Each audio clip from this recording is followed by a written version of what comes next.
You're listening to the Corbett Report.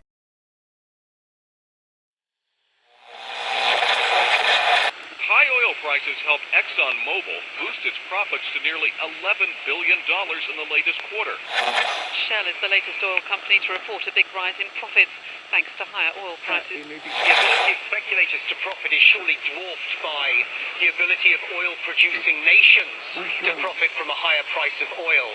Maybe the easiest way for these guys to make the money, manipulate oil back above $50, even $60.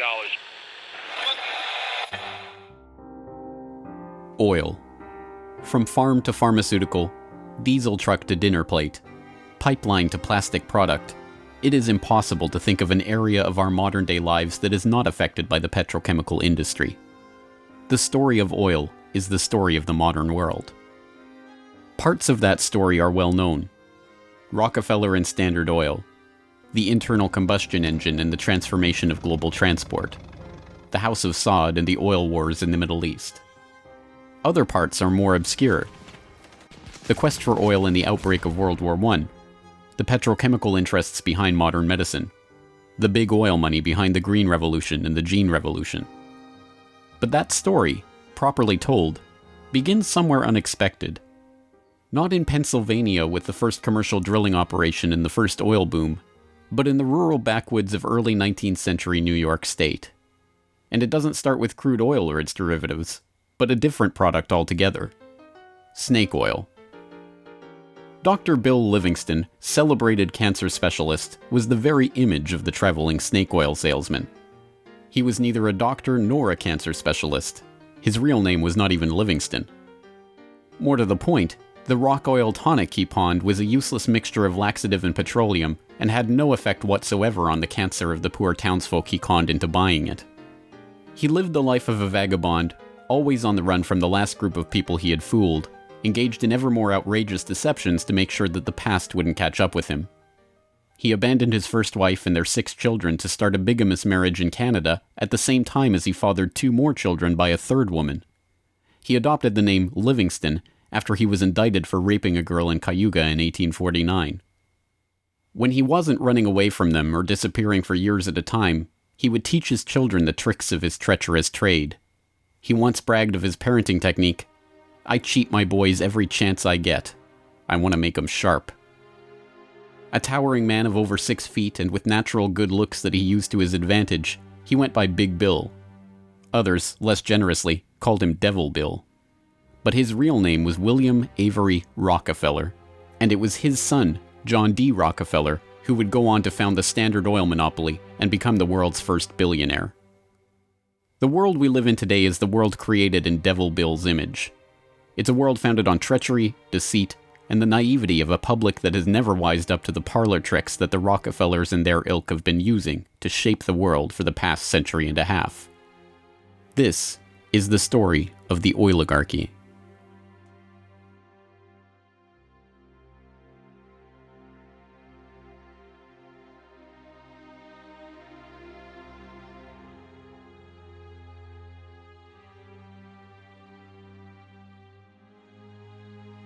Titusville, 1857.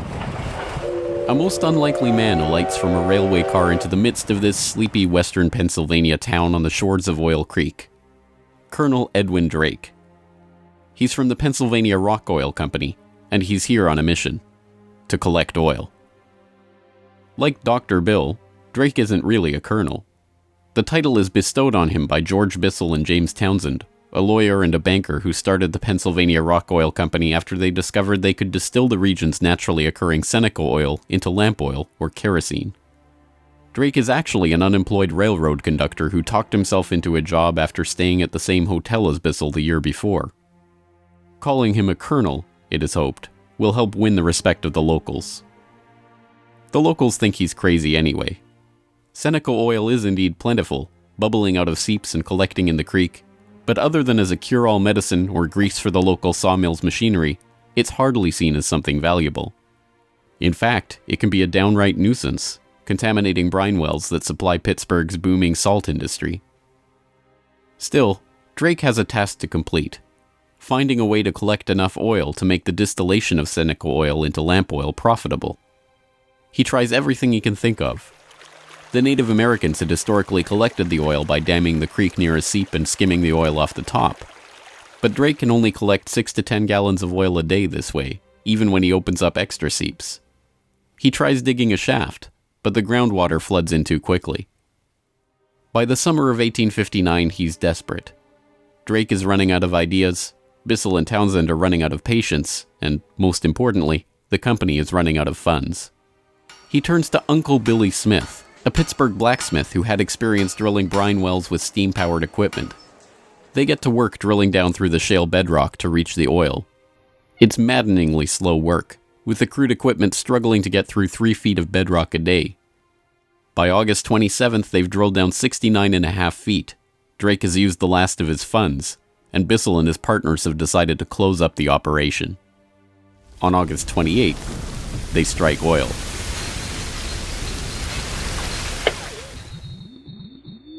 Then on Sunday, August 28, 1859, oil bubbled up the drive pipe. Uncle Billy and his son Sam bailed out several buckets of oil.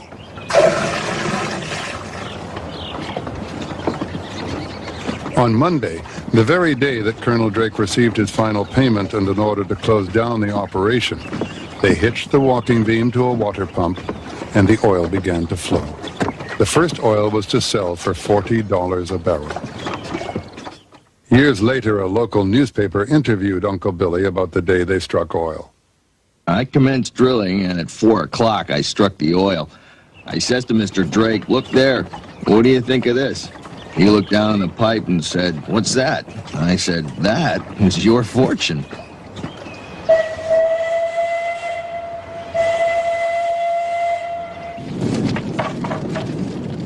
Drake's well proved that by drilling for it, oil could be found in abundance and produced cheaply. Overnight, a whole new industry was born.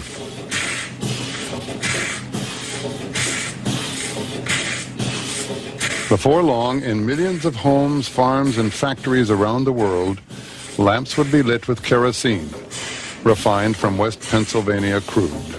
When the word came out that Drake had struck oil, the cry went up throughout the narrow valleys of western Pennsylvania. The crazy Yankee has struck oil, the crazy Yankee has struck oil. And it was the first great boom. It was like a gold rush.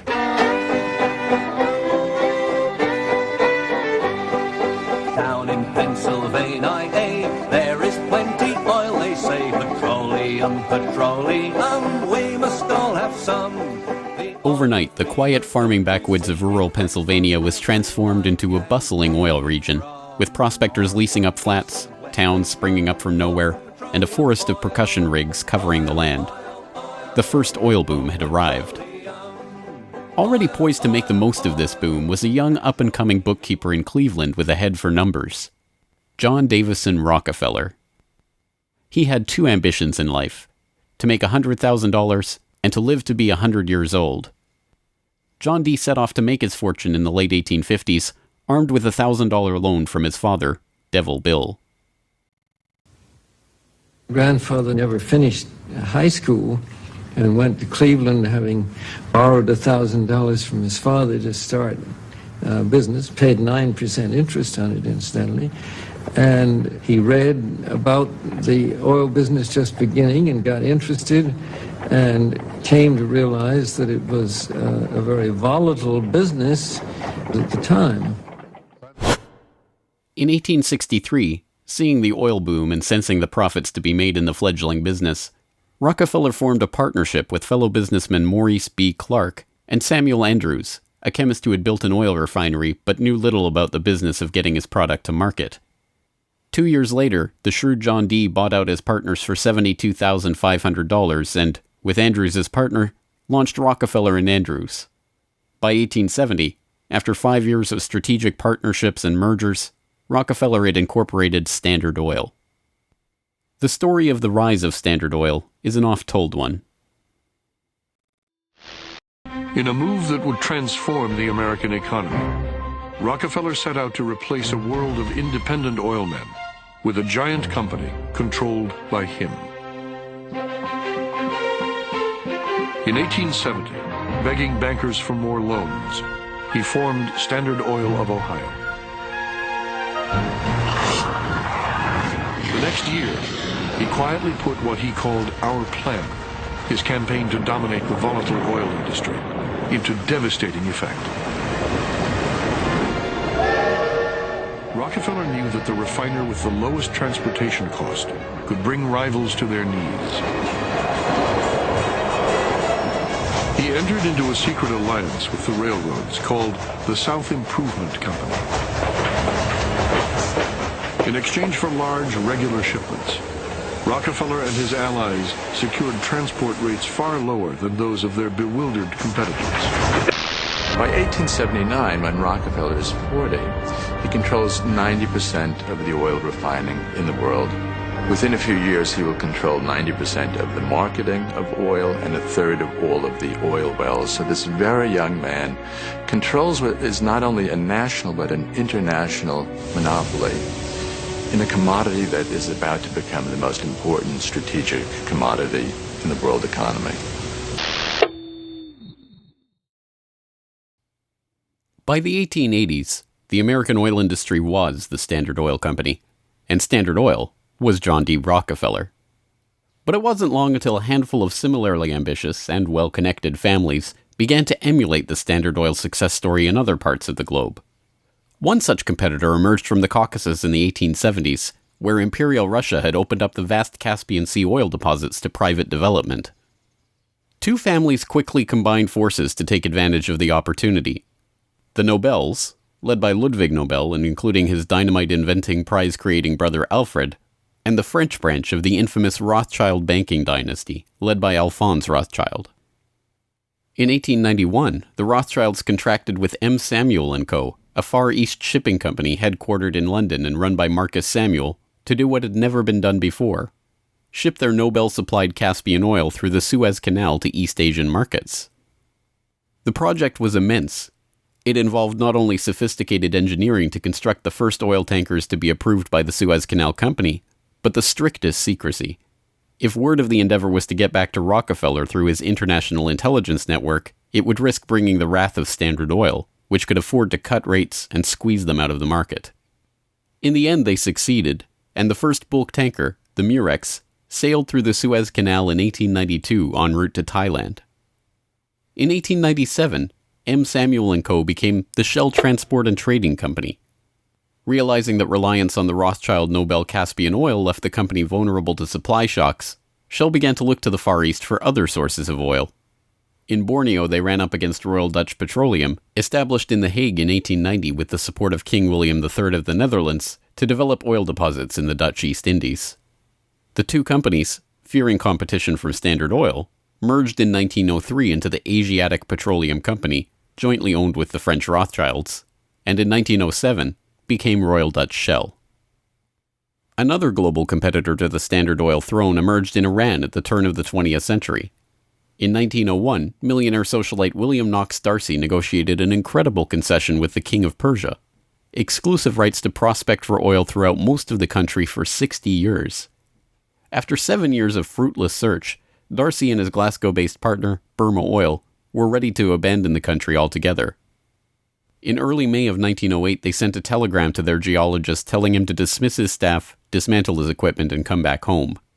He defied the order, and weeks later, struck oil. Burma Oil promptly spun off the Anglo-Persian Oil Company to oversee production of Persian oil. The British government took 51% majority control of the company's shares in 1914 at the behest of Winston Churchill, then First Lord of the Admiralty, and survives today as BP. The Rothschilds and Nobels, the Dutch royal family, the Rockefellers. These early titans of the oil industry and their corporate shells pioneered a new model for amassing and expanding fortunes hitherto unheard of. They were the scions of a new oligarchy, one built around oil and its control, from wellhead to pump. But it was not just about money. The monopolization of this, the key energy resource of the 20th century, helped secure the oligarchs not just wealth, but power over the lives of billions. Billions who came to depend on black gold for the provision of just about every aspect of their daily lives. In the late 19th century, however, it was by no means certain that oil would become the key resource of the 20th century. As cheap illumination from the newly commercialized light bulb began to destroy the market for lamp oil, the oligarchs were on the verge of losing the value from their monopoly. But a series of lucky strikes was about to catapult their fortunes even further. The very next year after the commercial introduction of the light bulb, another invention came along to save the oil industry. German engineer Carl Benz patented a reliable two-stroke internal combustion engine. The engine ran on gasoline, another petroleum byproduct, and became the basis for the Benz motorwagen that, in 1888, became the first commercially available automobile in history. And with that stroke of luck, the business that Rockefeller and the other oligarchs had spent decades consolidating was saved. But more luck was needed to ensure the market for this new engine. In the early days of the automobile era, it was by no means certain that gas-powered cars would come to dominate the market. Working models of electric vehicles had been around since the 1830s, and the first electric car was built in 1884. By 1897, there was a fleet of all-electric taxis shuttling passengers around London. The world land speed record was set by an electric car in 1898. By the dawn of the 20th century, electric cars accounted for 28% of the automobiles in the United States. The electrics had advantages over the internal combustion engine. They required no gear shifting or hand cranking, and had none of the vibration, smell, or noise associated with gasoline-powered cars. Lady Luck intervened again on January 10, 1901, when prospectors struck oil at Spindletop in East Texas. The gusher blew 100,000 barrels a day and set off the next great oil boom, providing cheap, plentiful oil to the American market and driving down gas prices. It wasn't long before the expensive, low-range electric engines were abandoned altogether, and big, loud, gas-guzzling engines came to dominate the road, all fueled by the black gold that Standard Oil, Shell, Gulf, Texaco, Anglo-Persian, and the other oil majors of the time were drilling, refining, and selling. Perhaps John Dee's greatest stroke of luck, however, was not supposed to be luck at all. Rockefeller had come under increasing scrutiny by a public outraged by the unprecedented wealth he had amassed through Standard Oil. Muckraking reporters like Ida Tarbell began digging up the dirt on his rise to power through railroad conspiracies, secret deals with competitors, and other shady practices. The press pictured him as a colossus with bribed politicians literally in the palm of his hand. Standard Oil was a menacing octopus with its tentacles strangling the lifeblood of the nation. Hearings began, investigations were launched, lawsuits were brought against him, and then, finally, in 1911, the Supreme Court made a monumental decision.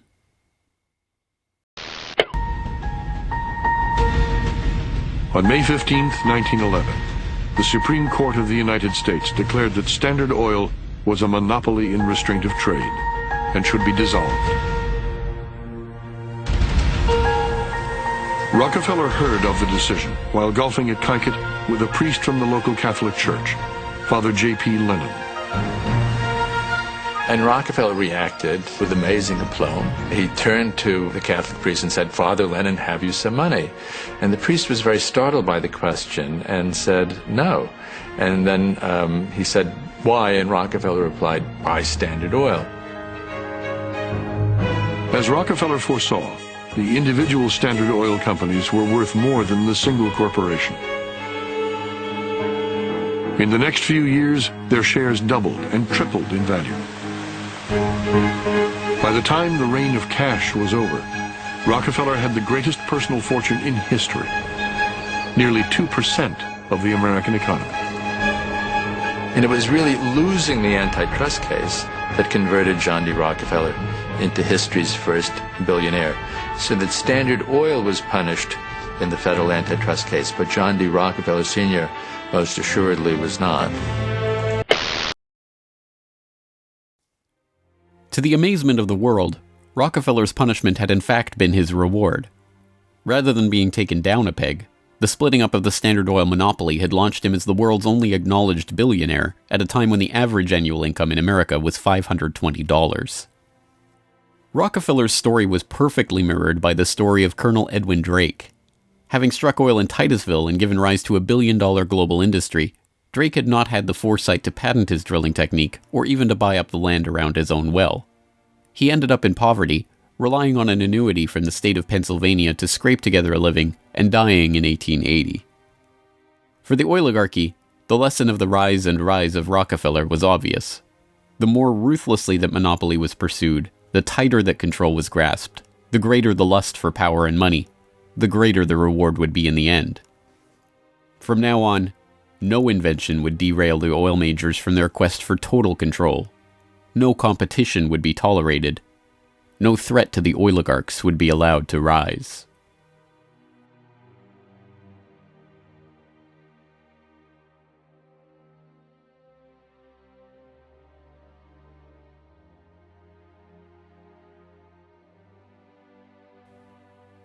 When asked how he could justify the treachery and deceit with which he had pursued the creation of the Standard Oil monopoly, John D. Rockefeller is reputed to have said, "Competition is a sin." This is the mentality of the monopolist, and it is this justification, framed as religious conviction, that drove the oligarchs to so ruthlessly eliminate anyone who would dare rise up as a pretender to their throne. Ironically, it was the competition between the oligarchs in the early 20th century that helped give rise to an early external threat to their empire: alcohol fuel. As historian Lyle Cummins has noted of the period, the oil trust battles between Rockefeller, the Rothschilds, the Nobels, and Marcus Samuel's Shell kept prices in a state of flux, and engines often had to be adaptable to the fuel that was available. In many areas where oil wasn't available, the alternative was alcohol. Ethyl alcohol had been used as fuel for lamps and engines since the early 19th century. Although it was generally more expensive, alcohol fuel offered a stability of supply that was alluring, especially in areas like London or Paris that did not have predictable access to oil supplies. Alcohol has a lower heat value, or BTU, than gasoline, but a series of tests by the U.S. Geological Survey and the U.S. Navy in 1907 and 1908 proved that the higher compression ratio of alcohol engines could perfectly offset the lower heat value, thus making alcohol and gasoline engines fuel economy equivalent. One early supporter of alcohol fuel was Henry Ford, who designed his Model T to run on either alcohol or gasoline. Sensing an opportunity for new markets to boost the independent American farms that he felt were vital to the nation, Henry Ford told the New York Times, "The fuel of the future is going to come from fruit like that sumac out by the road, or from apples, weeds, sawdust, almost anything. There is fuel in every bit of vegetable matter that can be fermented." Farmers, looking to capitalize on this, lobbied for the repeal of a $2.08 per gallon alcohol tax that had been imposed to help pay for the Civil War. They were aided by those who saw fuel alcohol as a way to break the oligarchs' monopoly. In support of a bill to repeal the alcohol tax, President Teddy Roosevelt told the U.S. Congress in 1906, "The Standard Oil Company has, largely by unfair or unlawful methods, crushed out home competition. It is highly desirable that an element of competition should be introduced by the passage of some such law as that which has already passed the House, putting alcohol used in the arts and manufactures upon the free list." The alcohol tax was repealed in 1906, and for a time corn ethanol at 14 cents a gallon was cheaper than gasoline at 22 cents a gallon. The promise of cheap, unpatentable, unmonopolizable fuel production open to anyone with raw vegetable matter and a still, swept the nation. But cheap, plentiful fuel that can be grown and produced locally and independently is not what the oligarchs had in mind. A 1909 USGS report comparing gas and alcohol engines had noted that a significant point in alcohol fuel's favor was that there were fewer restrictions on alcohol engines. For the oligarchs, the answer was simple: find a way to place greater restrictions on alcohol engines. Thankfully for them, the answer to their problem was already gaining popular support. In the 19th century, America had a drinking problem. By 1830, the average American over 15 years old drank 7 gallons of pure alcohol per year, 3 times higher than today's average. This led to the first anti-alcohol movements in the 1830s and 1840s, and the formation of the Prohibition Party in 1869, and the Women's Christian Temperance Union in the 1870s. The movement enjoyed widespread and growing support, but had few political successes. Maine flirted with prohibition by outlawing the sale and manufacture of liquor in 1851, but the ban only lasted 5 years. This changed with the formation of the Anti-Saloon League in Standard Oil's birth state of Ohio in 1893. The ASL was started by John D. Rockefeller's longtime personal friend Howard Hyde Russell, and was bankrolled in part by generous annual donations from Rockefeller himself. The ASL, with Rockefeller's backing, quickly became the driving force behind a national movement to outlaw the production and sale of alcohol. Rockefeller was a teetotaler himself, not from moral concern, but because he was afraid that good cheer among friends would lead to his downfall in business. Stephen Harkness, one of the silent partner investors in Standard Oil and a director in the company until his death, had caught Rockefeller's eye when he made a fortune buying up whiskey in advance of a new excise tax that he had been tipped about and selling it at a huge profit after the tax kicked in. No, Rockefeller and Standard Oil were not concerned about the moral state of the nation, except as far as it impacted their bottom line. But when Prohibition did come in 1920, it had an interesting side effect. Although it didn't ban the use of ethanol as a fuel directly, it did lead to increasingly burdensome restrictions, requiring producers to add petroleum products to their ethanol to make it poisonous before it could be sold. Alcohol fuel, now completely unable to compete with gasoline, was abandoned altogether by the automobile industry. Another existential threat to the vast fortunes of the early oligarchs was to require an even greater effort at social engineering: public transportation. By the end of World War I, private car ownership was still a relative rarity. Only 1 in 10 Americans owned a car. Rail was still the transportation of choice for the vast majority of the public, and city dwellers in most major cities relied on electric trolley networks to transport them around town. In 1936, General Motors formed a front company, National City Lines, along with Firestone Tire and Standard Oil of California, to implement a process of bustitution, scrapping streetcars and tearing up railways to replace them with GM's own buses running on Standard Oil-supplied diesel. The plan was remarkably successful. As historian and researcher F. William Engdahl notes in Myths, Lies, and Oil Wars, by the end of the 1940s, GM had bought and scrapped over 100 municipal electric transit systems in 45 cities and put gas-burning GM buses on the streets in their place. By 1955, almost 90% of the electric streetcar lines in the United States had been ripped out or otherwise eliminated. The cartel had been careful to hide their involvement in National City Lines, but it was revealed to the public in 1946 by an enterprising retired naval lieutenant commander, Edwin J. Quimby. He wrote a manifesto exposing what he called a careful, deliberately planned campaign to swindle you out of your most important and valuable public utilities, your electric railway system. He uncovered the oligarchs' stock ownership of National City Lines and its subsidiaries, and detailed how they had step-by-step bought up and destroyed the public transportation lines in Baltimore, Los Angeles, St. Louis, and other major urban centers. Quimby's warning caught the attention of federal prosecutors, and in 1947, National City Lines was indicted for conspiring to form a transportation monopoly and conspiring to monopolize sales of buses and supplies. In 1949, GM, Firestone, Standard Oil of California, and their officers and corporate associates were convicted on the second count of conspiracy. The punishment for buying up and dismantling America's public transportation infrastructure? A $5,000 fine.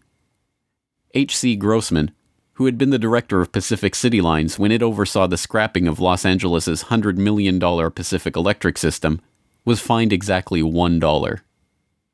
Unsurprisingly, GM and its associates did not remain in the doghouse for long.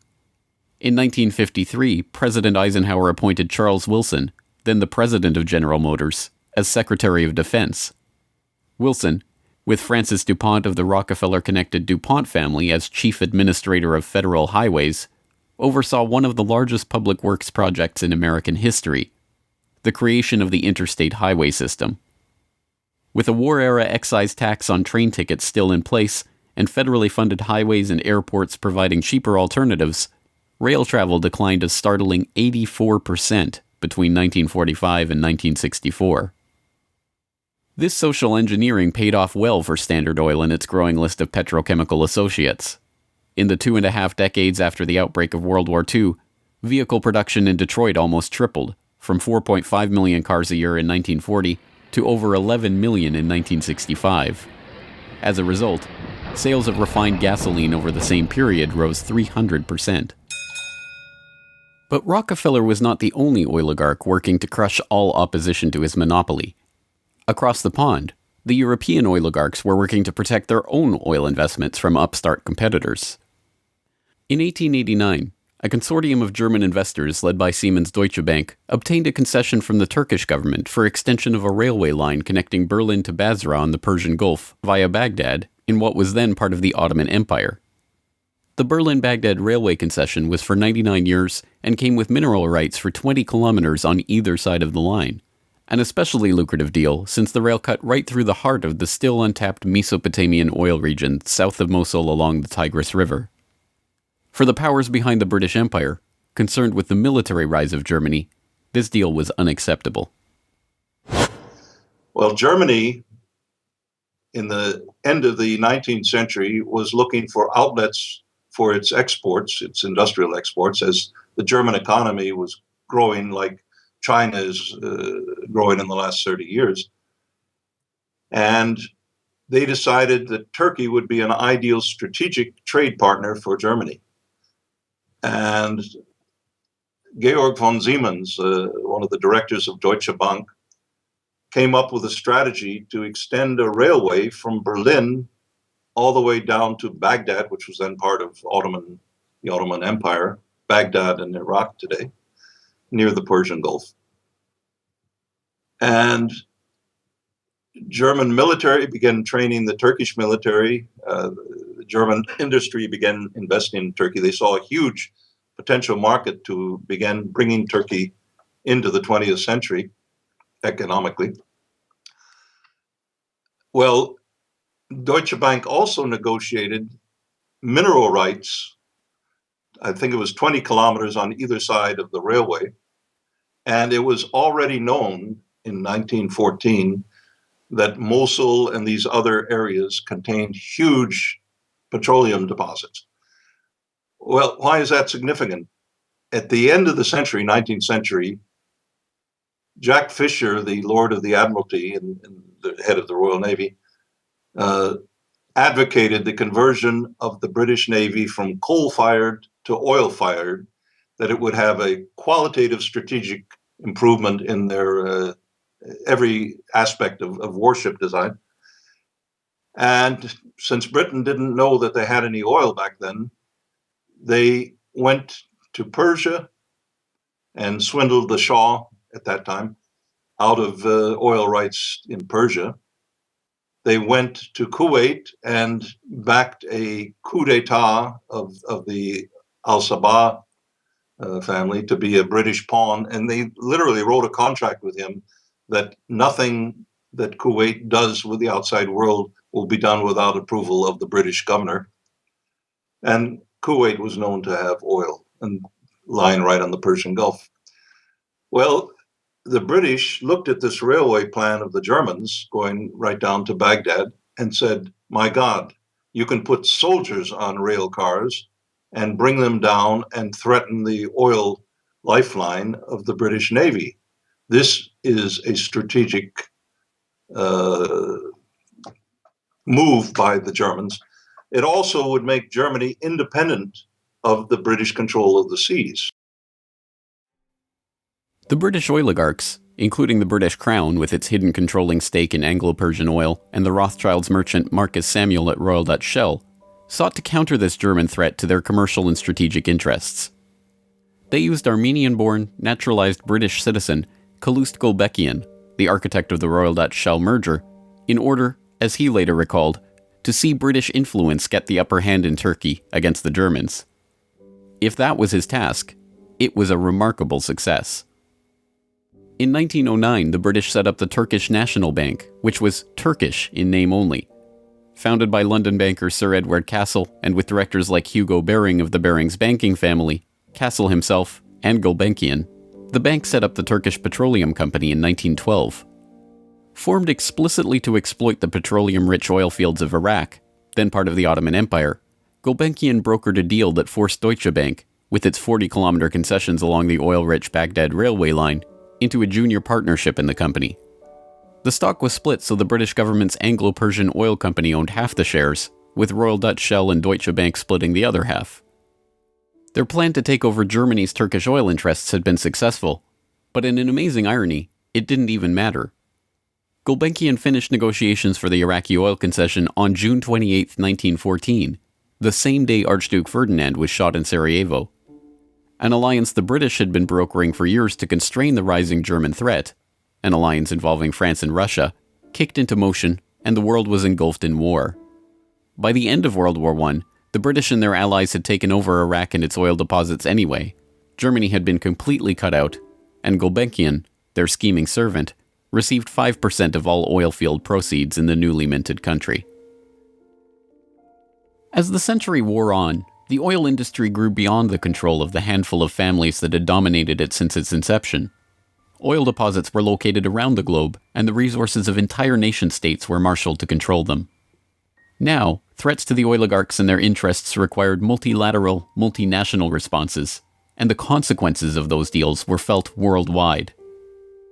The story of the oil shock of 1973, as it has been delivered to us by the history books, is well known. By the late 1960s, the nation relied on imported oil to keep the economy strong.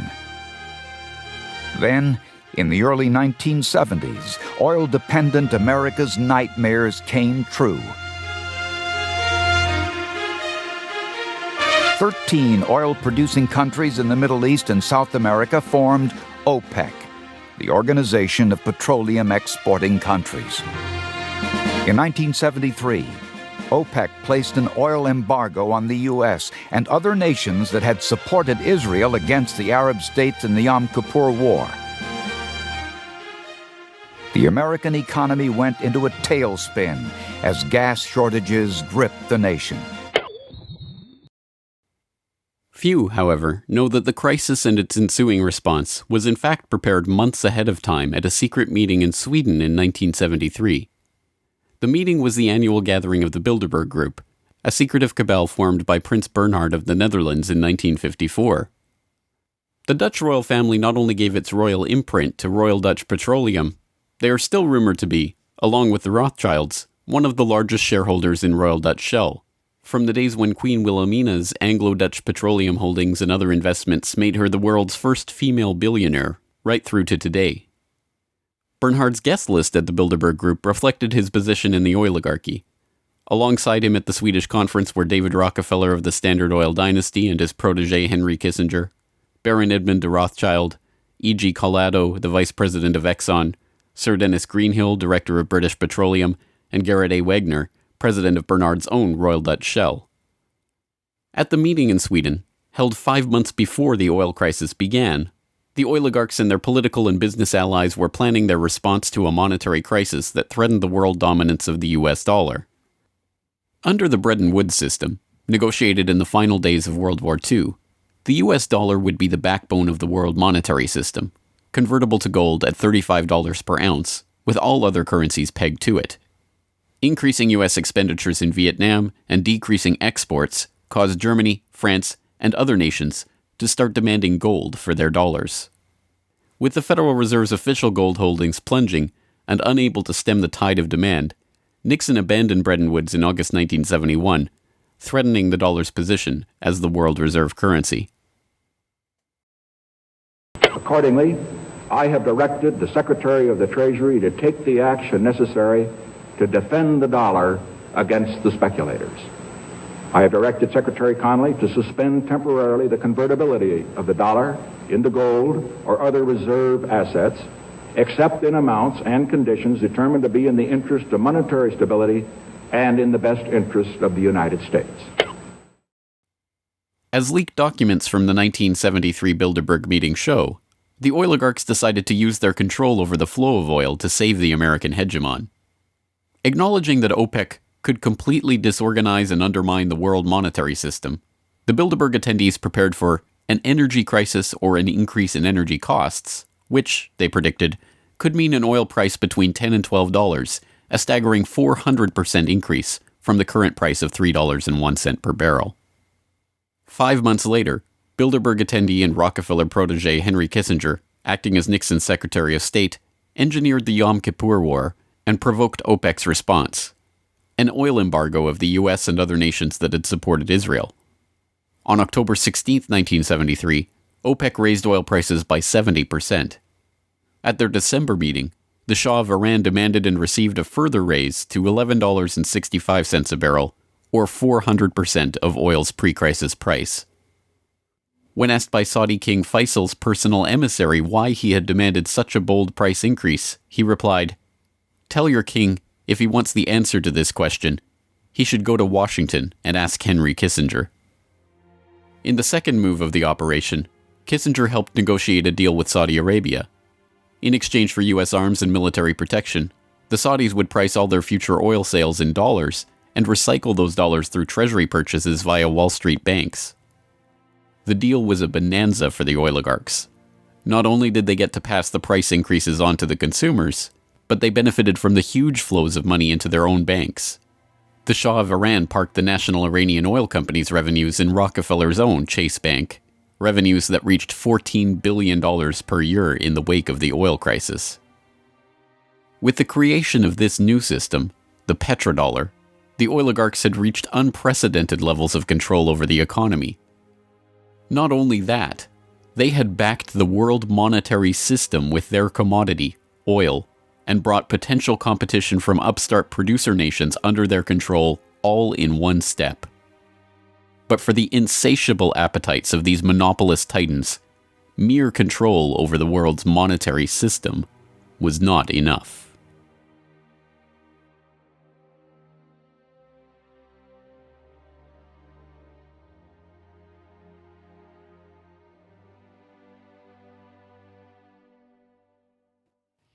In the 19th century, railroad conspiracies and predatory pricing had been enough to assure the oligarchs' monopoly. But by the time that the British Crown, the Dutch royal family, the Rothschilds, and the other European oligarchs began opening up the Middle East and the Far East to oil exploration in the early 20th century, the goal was no longer to maximize profits or control the oil industry. It was not even to control international diplomacy.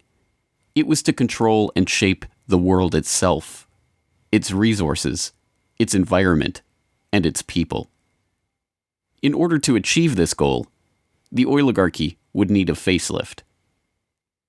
In the current age, with the Rockefeller name now more likely to be associated with Rockefeller Plaza or Rockefeller University than Standard Oil, it is difficult to understand just how hated John D. was in his own day.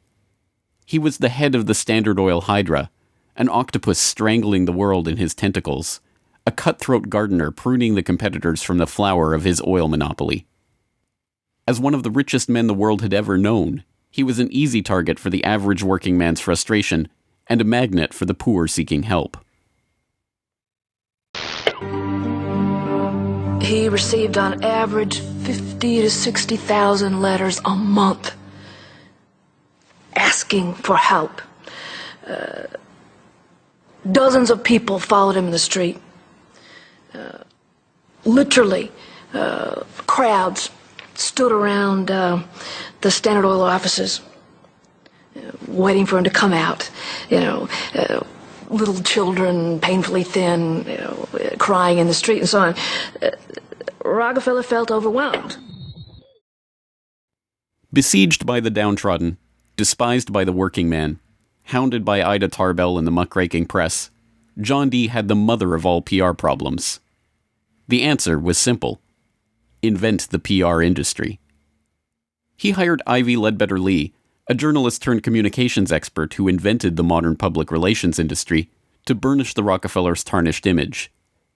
It was Lee that suggested giving the family name to Rockefeller Center and filming John D. handing out dimes in public. An early master of public relations, Lee used the media which the muckrakers had used to disgrace Rockefeller to turn him into a sympathetic figure. Ivy Lee recognized early the power of the new moving picture and used newsreels to show a remarkably benevolent Rockefeller. I am very grateful to you and to a host of people who are so kind and good to me all the time. Why, because you're so good to everybody. Yes, you are.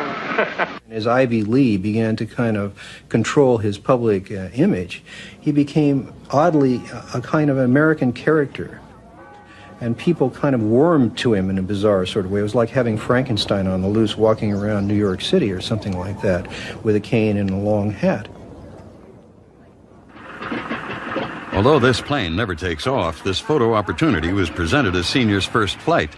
Perhaps Ivy Lee's most brilliant public relations move was the casting of Rockefeller as the man who gave out dimes. Don't you give a dime, Mr. Rockefeller?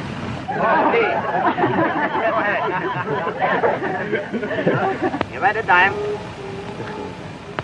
Thank you, sir.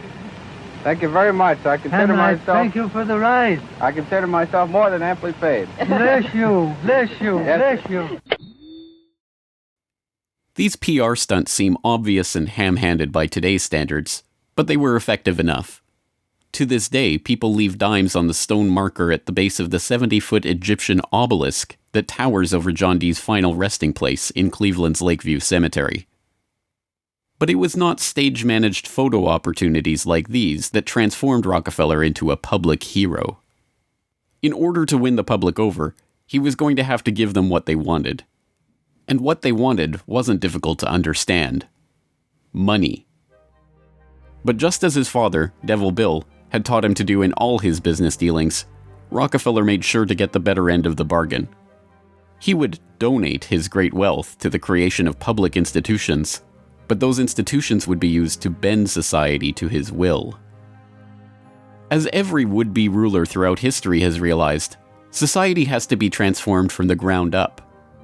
Americans in the 19th century still prized education and intellectual pursuits, with the 1840 census finding unsurprisingly that the United States, a nation that had been mobilized by tracts like Thomas Paine's remarkably popular Common Sense, was a nation of readers, with a remarkable 93% to 100% literacy rate. Before the first compulsory schooling laws in Massachusetts in 1852, education was private and decentralized, and as a result classical education, including study of Greek and Latin and a solid grounding in history and science, was widespread. But a nation of individuals who could think for themselves was anathema to the monopolists. The oligarchs needed a mass of obedient workers, an entire class of people whose intellect was developed just enough to prepare them for lives of drudgery in a factory. Into the midst stepped John D. Rockefeller with his first great act of public charity, the establishment of the University of Chicago. He was aided in this task by Frederick Taylor Gates, a Baptist minister that Rockefeller befriended in 1889 and who would go on to be John Dee's most trusted philanthropic advisor. Gates would go on to write a short tract, The Country School of Tomorrow, that laid out the Rockefeller plan for education. In our dream, we have limitless resources, and the people yield themselves with perfect docility to our molding hand. The present educational conventions fade from our minds, and, unhampered by tradition, we work our own goodwill upon a grateful and responsive folk. We shall not try to make these people or any of their children into philosophers, or men of learning or science. We are not to raise up from among them authors, orators, poets, or men of letters. We shall not search for embryo great artists, painters, musicians, nor will we cherish even the humbler ambition to raise up from among them lawyers, doctors, preachers, politicians, statesmen, of whom we now have ample supply. Although Rockefeller's resources weren't exactly limitless, they might as well have been.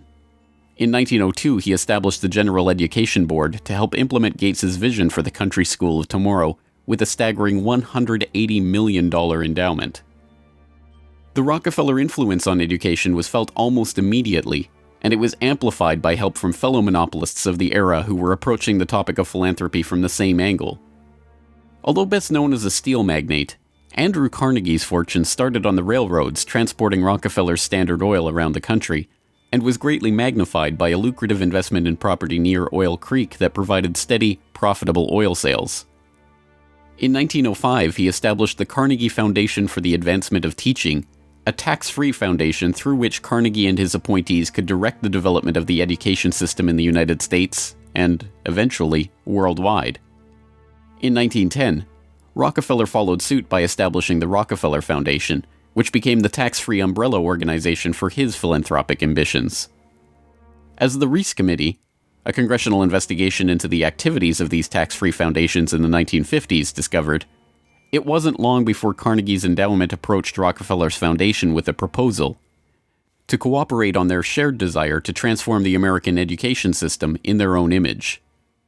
Norman Dodd, the director of research for the congressional committee who was granted access to the Carnegie Endowment's board minutes, explains. So they approach the Rockefeller Foundation with the suggestion that that portion of education which could be considered domestic be handled by the Rockefeller Foundation, and that portion, which is international, should be handled by the endowment. And they then decide that the key to the success of these two operations lay in an alteration in the teaching of American history. So they approach 4 of the then most prominent teachers of American history in the country, people like Charles and Mary Bird, and their suggestion to them is, will they alter the manner in which they present this subject, and they get turned down flat. So they then decide that it is necessary for them to do, as they say, build our own stable of historians. And then they approach the Guggenheim Foundation, which specializes in fellowships, and say, when we find young men in the process of studying for doctorates in the field of American history, and we feel that they are the right caliber, will you grant them fellowships on our say-so? And the answer is yes. So under that condition, eventually they assemble 20. And they take this 20 potential teachers of American history to London, and there they're briefed into what is expected of them when, as and if they secure appointments in keeping with the doctorates they will have earned. And that group of 20 historians ultimately becomes the nucleus of the American Historical Association. And then toward the end of the 1920s, the endowment grants to the American Historical Association $400,000 for a study of our history in a manner which points to what can this country can it look forward to in the future. And that culminates in a 7-volume study, the last volume of which is, of course, in essence a summary of the contents of the other 6. And the essence of the last volume is the future of this country belongs to collectivism administered with characteristic American efficiency. With this base for transformation firmly established, the Rockefeller Foundation and like-minded organizations embarked on a program so ambitious that it almost defies comprehension. They transformed the practice of medicine.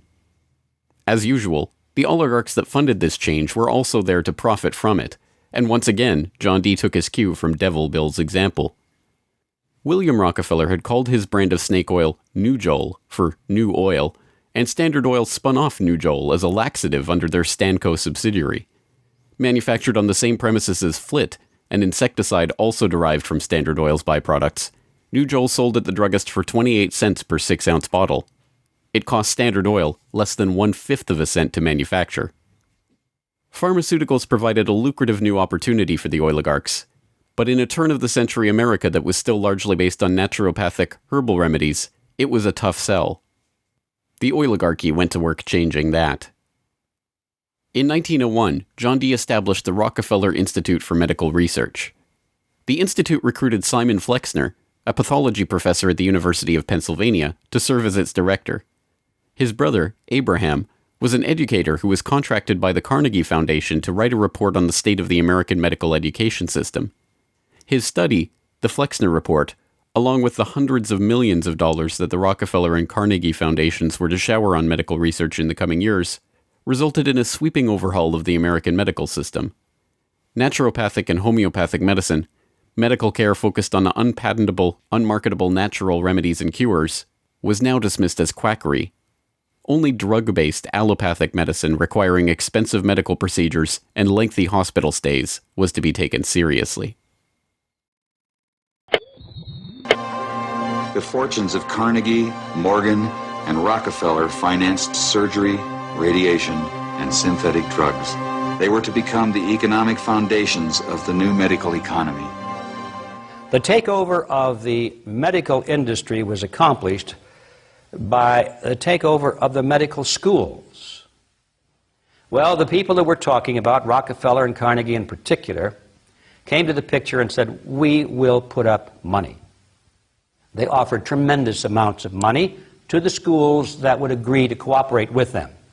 The donors said to the schools, we're giving you all this money. Now, would it be too much to ask if we could put some of our people on your board of directors to see that our money is being spent wisely? Almost overnight, all of the major universities received large grants from these sources and also accepted 1, 2, or 3 of these people that I mentioned on their board of directors, and the schools literally were taken over by the financial interests that put up the money. Now, what happened as a result of that is that the schools did receive an infusion of money. They were able to build new buildings. They were able to add expensive equipment to their laboratories. They were able to hire top-notch teachers. But at the same time as doing that, they skewed the whole thing in the direction of pharmaceutical drugs. That was the efficiency in philanthropy. The doctors from that point forward in history would be taught pharmaceutical drugs. All of the great teaching institutions in America were captured by the pharmaceutical interests in this fashion. And it's amazing how little money it really took to do it. The oligarchy birthed entire medical industries from their own research centers and then sold their own products from their own petrochemical companies as the cure. It was Frank Howard, a Standard Oil of New Jersey executive, who would go on to persuade Alfred Sloan and Charles Kettering to donate their fortunes to the cancer center that would then bear their name. As director of research at Sloan Kettering, Howard appointed Cornelius Rhodes, a Rockefeller Institute pathologist, to develop his wartime research on mustard gas for the U.S. Army into a new cancer therapy. Under Rhodes's leadership, nearly the entire program and staff of the Chemical War Service was reformed into the Sloan Kettering Drug Development Program, where they worked on converting mustard gas into chemotherapy. And once again, the Rockefellers' own snake oil was being sold as a cancer cure-all. The oligarchs' interest in the burgeoning pharmaceutical industry converged in companies like IG Farben, a drug and chemical cartel formed in Germany in the early 20th century. Royal Dutch's own Prince Bernhard served on an IG Farben subsidiary's board in the 1930s, and the cartel's American operation, set up in cooperation with Standard Oil, included on its board Standard Oil president Walter Teagle, as well as Paul Warburg of Kuhn-Loeb and Company, itself headed by Jacob Schiff of the Rothschild broker family. At its height, IG Farben was the largest chemical company in the world, and the 4th largest industrial concern in the world, right behind Standard Oil of New Jersey. The company was broken up after World War II, but like Standard Oil, its various pieces remained intact, and today BASF, one of its chemical offshoots, remains the largest chemical company in the world, while Bayer and Sanofi, 2 of its pharmaceutical offshoots, are among the largest pharmaceutical companies in the world. Not content merely to monopolize the fields of education and medicine, the same oligarchical interests banded together to take control of America's finances.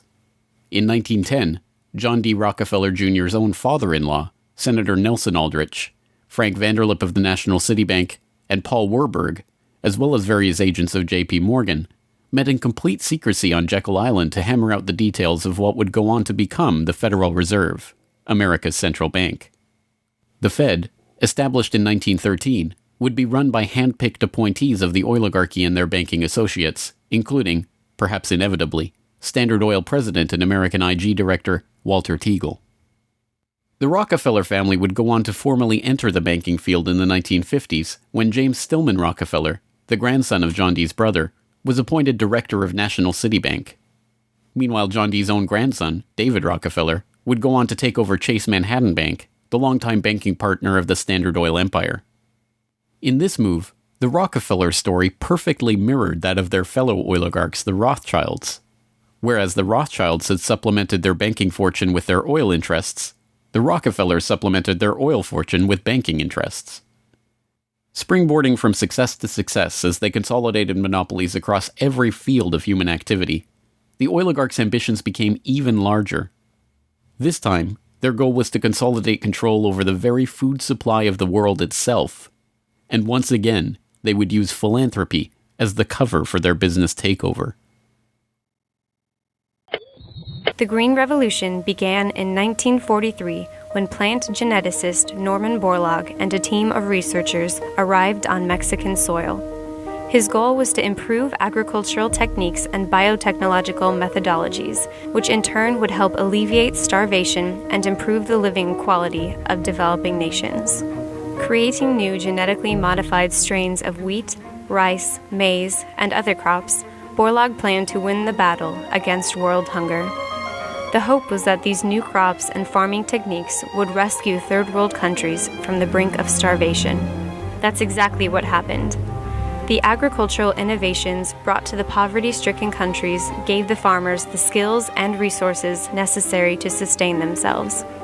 This triggered a chain of events that would allow these once struggling nations to survive. Agricultural exports soared in quantity and diversity and allowed the countries to become self-sufficient. As the genetically modified crops thrived, farmers were able to use their increased income to purchase newer and superior farming machinery. This increase in revenue made farming easier, more reliable, and more efficient. The Green Revolution led to the modernization of agriculture and has had a profound social, economic, and political impact on the world. The Mexican government turned to the Rockefeller Foundation in their endeavor to nourish Mexico through agriculture. Norman Borlaug, needless to say, was a researcher for the Rockefeller Foundation, and the Green Revolution, for whatever increase in yields it brought about, also created markets for the oligarchs' own interest in the petrochemical fertilizer industry and gave rise to the ABCD seed cartel of Archer Daniels Midland, Bunge, Cargill, and Louis Dreyfus. These companies, along with their associated interests in the food packaging and processing industry, formed the core of American agribusiness, a concept developed at Harvard Business School in the 1950s with the help of research conducted by Wassily Leontief for the Rockefeller Foundation. The American agribusiness giants shared a common goal: the transformation of third world agriculture into a captive market for their goods. From this perspective, the project was a runaway success. By the 1970s, the Rockefeller Standard Oil network and its cronies in the nitrogen fertilizer industry, including DuPont, Dow Chemical, and Hercules Powder, had broken into markets around the world, markets conveniently forced open for them by the U.S. government itself under President Johnson's Food for Peace program, which mandated the use of petrochemical-dependent agricultural technologies by aid recipients. Unable to afford these new technologies themselves, the impoverished Third World beneficiaries of this revolution relied on loans from the International Monetary Fund and the World Bank, handled by Rockefeller's own Chase Manhattan Bank and guaranteed by the U.S. government. The real costs of the Green Revolution, economic, agricultural, and environmental, are seldom tallied. Access to these debt-financed petrochemical-dependent technologies exacerbated the difference between the rich landowning class and the landless peasants in countries like India, where land reform and abolition of usury were dropped from the political agenda after the Green Revolution took over. Even then, the revolution's main success, its increase in agricultural yields, has been oversold. Yield growth across India actually slowed after the introduction of agribusiness. The environmental destruction is even more devastating. An overview in the December 2000 edition of Current Science notes, the Green Revolution has not only increased productivity, but it has also produced several negative ecological consequences, such as depletion of lands, decline in soil fertility, soil salinization, soil erosion, deterioration of environment, health hazards, poor sustainability of agricultural lands, and degradation of biodiversity. Indiscriminate use of pesticides, irrigation, and imbalanced fertilization has threatened sustainability. The Rockefeller Foundation even acknowledges the critiques of the Green Revolution it funded into existence, insisting that current initiatives take into account lessons learned. Even so, the Foundation continues to fund research and write reports on how to improve prospects for agribusiness investment in its target markets. As egregious as the Green Revolution was and continues to be, however, in many ways it was just the prelude to an even more ambitious project, the Gene Revolution.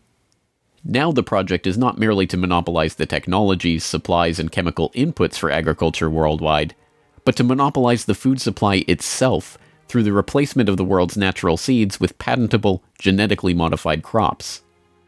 The players involved in this gene revolution are almost identical to the players in the green revolution, with IG Farben offshoots, Bayer Crop Science and BASF Plant Science, mingling with traditional oligarch associate companies like Dow AgroScience, DuPont Biotechnology, and, of course, Monsanto, all funded by the Rockefeller Foundation and fellow philanthropists at the Ford Foundation, the Bill and Melinda Gates Foundation, and like-minded organizations. The convergence of corporate, philanthropic, governmental, and intergovernmental interests in promoting GM crops around the world can be seen in the bewildering array of research institutes, industry associations, and consultative groups devoted to the case. The Rockefeller-funded International Rice Research Institute, the Rockefeller-Monsanto USAID brainchild International Service for the Acquisition of Agribiotech Applications, the Rockefeller-Ford World Bank-created Consultative Group of International Agricultural Research, and dozens of other bland, benign-sounding organizations research and promote GM crops in target markets around the globe, with the profits ending up in the oligarchs' coffers. A representative example of this story is the agribusiness neocolonization of Argentina, where Monsanto ran an elaborate bait-and-switch to get the country hooked on its genetically modified Roundup-ready soybeans before demanding royalties on the crops that were by then already growing. DuPont then took over, magnanimously beginning a Protein for Life program to foist their own GM soybeans on the country's poor. The same scene has played itself out in country after country, where cartel-developed GM crops are foisted on emerging economies through food aid, usually during times of famine when those countries are especially vulnerable. Only a handful of countries like Zambia or Angola have outright rejected this GMO takeover of their food supply, generously subsidized by the US government to the benefit of the agribusiness cartel.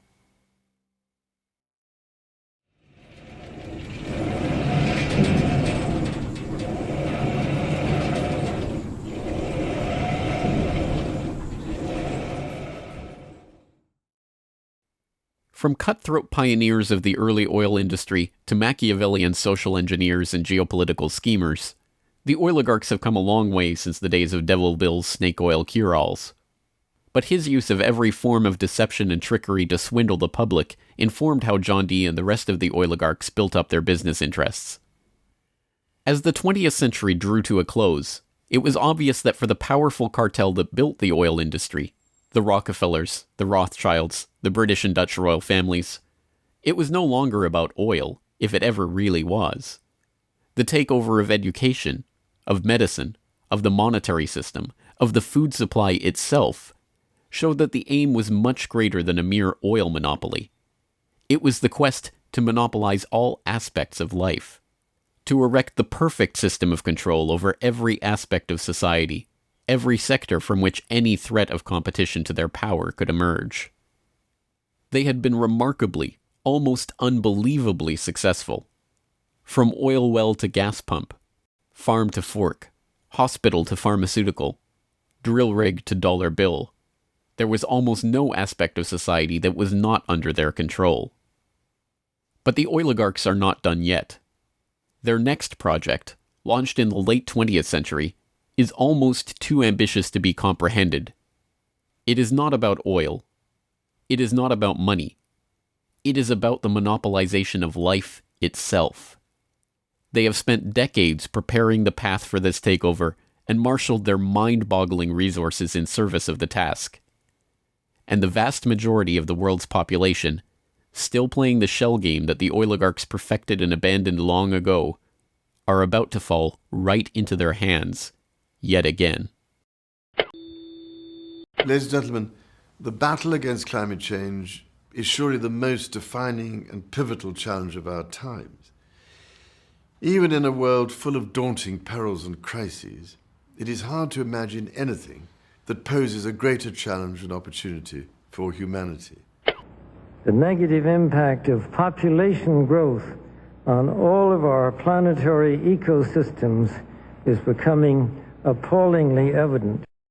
The science is unequivocally true, and that there is a price to carbon in their future. What do you see as the biggest challenges in conservation? The growing human population. Because where we are, there's nothing else. We have to start spending money, fast on the solutions that we have in hand to try and help these countries which are already seeing the effects of climate change today and seeing the effects of our consumption, basically. David Rothschild, thank you so much for joining us here on Bloomberg. Down in Pennsylvania, there is plenty oil, they say. Petroleum, petroleum, we must all have some.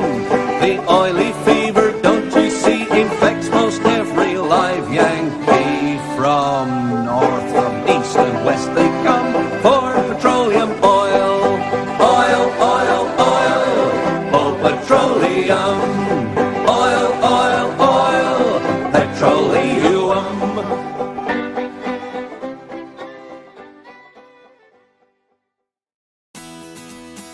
The Corbett Report is brought to you by the Corbett Report subscriber, a weekly newsletter featuring James Corbett's International Forecaster editorial, recommended reading and viewing, discounts on Corbett Report DVDs, and once a month, a subscriber-only video. Sign up today to start receiving your copy at corbettreport.com/support.